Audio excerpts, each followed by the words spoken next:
Hello again and welcome back to the channel. So today I am checking out the MK85 battle damaged Iron Man from Endgame. It's been a while that I've had this guy on pre-order, at least 2 years if you can believe that. I got him through Sugo Toys, a seller out of New South Wales. Did have to pay a little bit more than I wanted to for him, unfortunately. Sugo Toys, they're a great distributor. I've never had any issues with them in the past, but I will say that a bit disappointed with their service when it came to this figure, unfortunately, but I don't really deal with them anymore. I get all my figures from William Wang. So starting off, let's take a look at the accessories. So the Mark 85 does come with a lot of accessories, and this is the standard battle damaged Mark 85. There is a special edition that comes with a nanotech shield, but I'm not too bothered about that. I've seen it in some of the reviews and it looks okay, but I probably wouldn't use it, so I'm happy with this one. I passed on the first Mark 85 that was released before the battle damaged version, not because of that head sculpt. There was a lot of issues with that sculpt, and I know that Hot Toys, they did swap it out. It was because I just wanted the battle damaged version. I'd seen these photographs and I just thought, this is the one for me. This is what I want in my display, and this was the head sculpt that I wanted. I think this head sculpt is very well done indeed. You can tell, or at least I can tell straight off the bat, it is Robert Downey Jr., it's Iron Man. The sculpting is really, really top notch. The hair has that very, very subtle, like a bronze tone that we've seen with some of the other figures.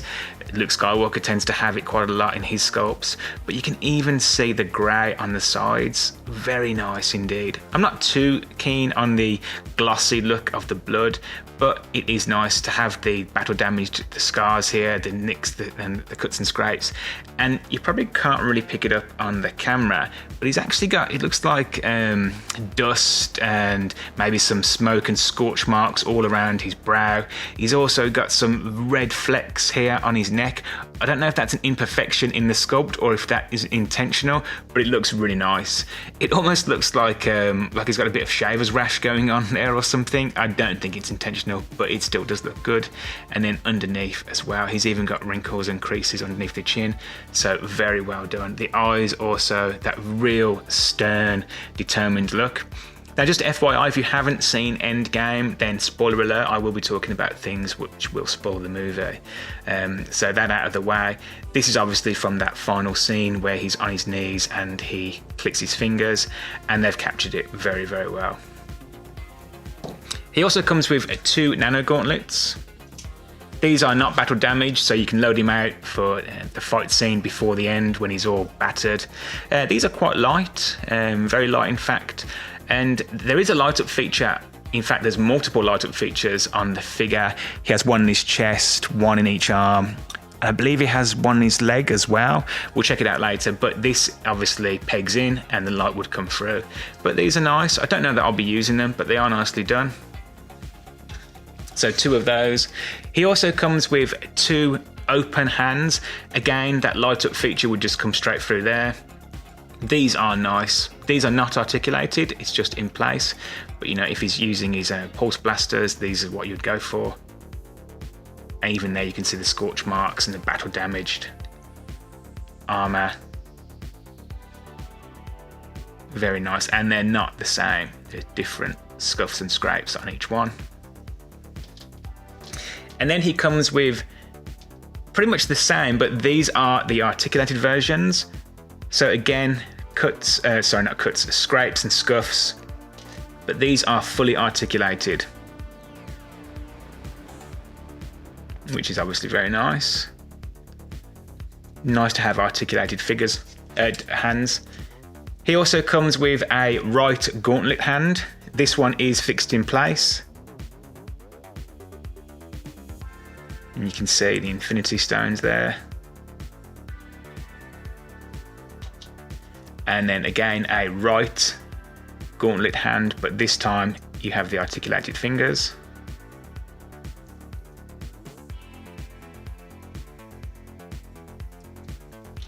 And then finally, he comes with an entire arm. The hand, or rather the gauntlet, does actually come off, but this is the snap. This is what I'm going to be displaying him with for the majority of when he's in my cabinet. Very nicely done. Those real deep scorch marks And you can see that it's probably going to light up. I'll check that out later. That is very nice. Really well done. It also comes with, I'm going to call this a nano blade. Don't know what else to call it. And this actually is a nice piece. And at first I thought he's going to have some issues holding this. Your only option really is to use one of the hands with the articulated fingers. It does take a little bit of effort, but once it's there, it holds it really well. And this is very, very light as well, but it's nicely done. He also comes with this very nice diorama base. Has a bit of weight to it. And then the flight pole. Now this is something which I probably would have done without. I'm not a huge fan of these flight poles, particularly for the die-cast figures because they are very heavy. I had some success with the rescue figure, but absolutely no success with the Iron Patriot, and I doubt I'll have much success with him. I would have gone for just a standard crotch grabber, or it would have been nice to have both options, but as it stands, that's our only option, unfortunately. And then finally, he comes with heaps of batteries, screwdriver. So there we are for the accessories. So taking a closer look at the actual figure, he has a fair amount of weight to him in hand. He is predominantly die cast. The torso, the chest plate and the head is all plastic. The majority of the arms are plastic, but the majority of the legs are die cast, and you can certainly tell the difference. Now, when it comes to the light up features, he has heaps. The first I'll go over is on the leg. This is really difficult, or at least mine was really difficult to get off. So he has these plates on his thighs, and you can actually pry them off, but I had to really put some effort in.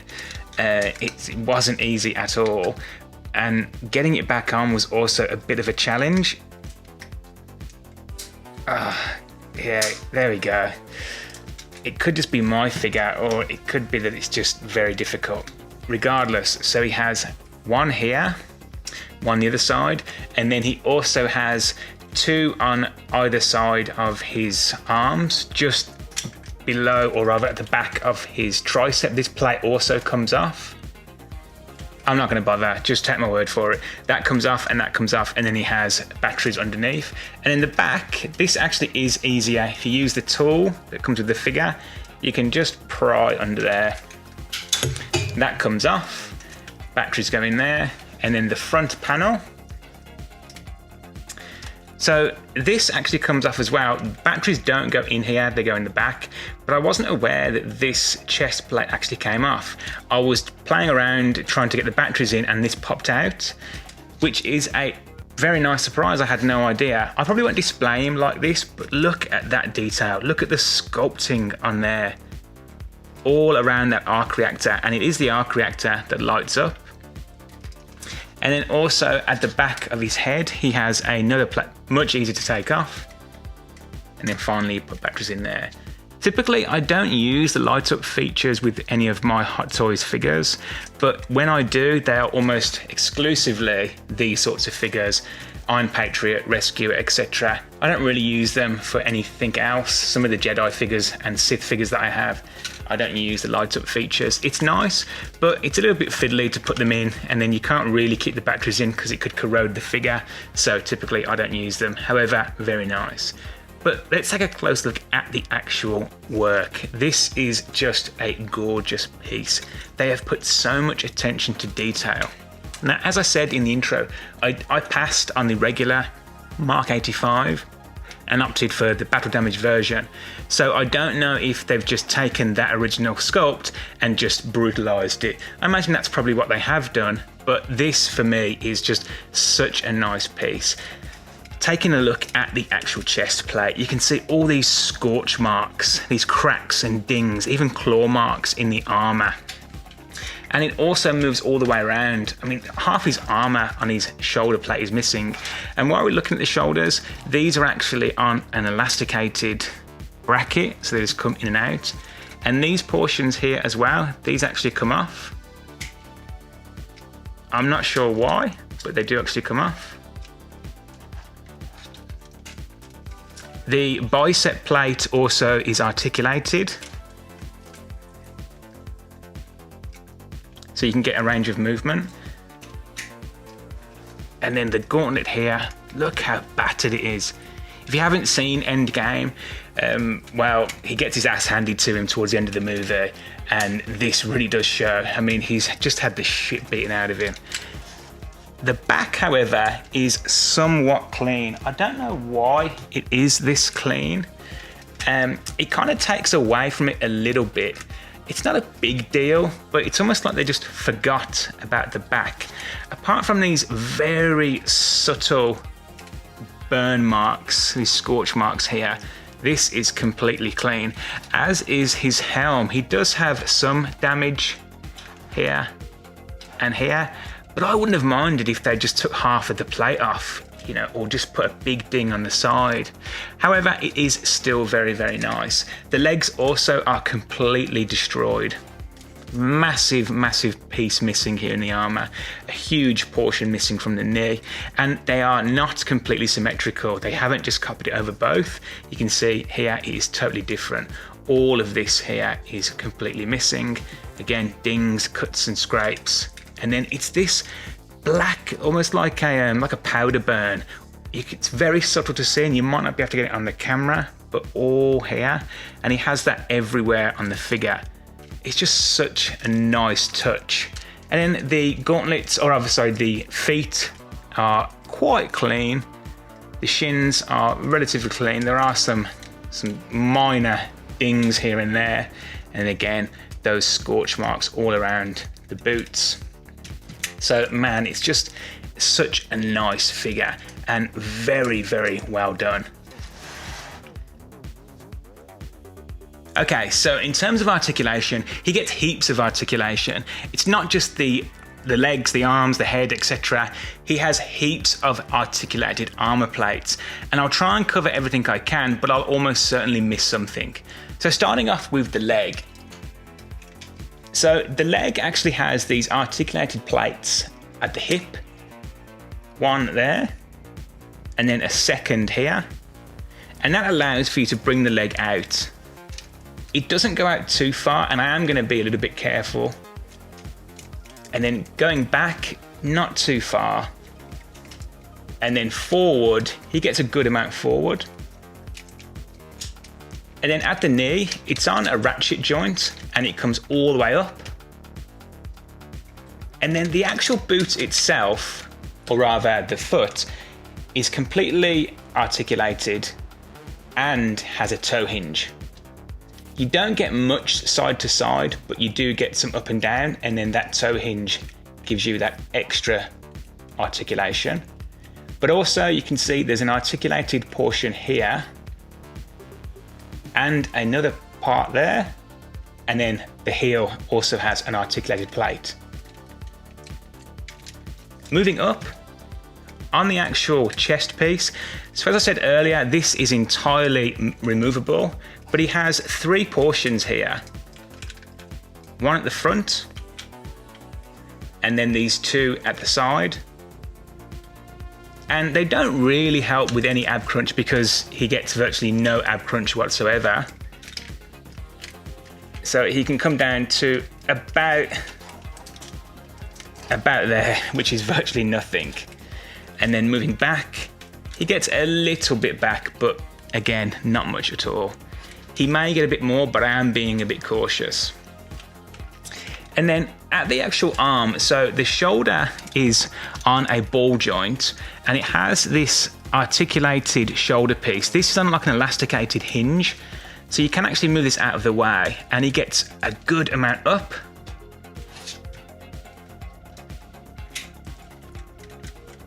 All the way back and all the way forward. In fact, he gets full 360. And he also gets out to about there.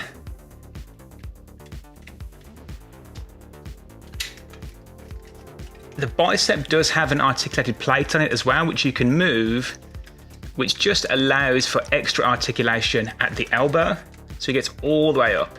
This isn't a ratchet joint here, however, but he gets all the way up to there. And then he has full rotation at the peg on the wrist. This is a little bit fiddly here and here. I'm sure I'll get used to it. But yeah, it's a bit fiddly. And then moving on finally to the head. So the head is completely articulated above the, below the chin, and then down in the neck as well. So it gets all the way up and all the way down. And the neck piece is completely articulated, because obviously you can just take that out. And there's a ball joint there for the Tony Stark head. This, however, only gets rotation because it's just straight in on the peg. So once you have that head in, it's just left and right and no up or down. So considering he is a die-cast armoured figure, the articulation is really impressive.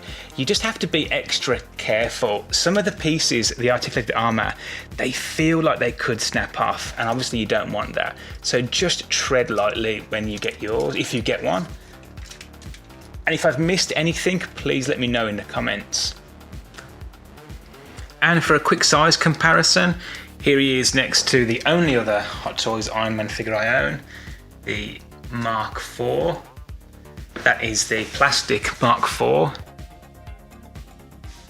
And here he is next to Grimace.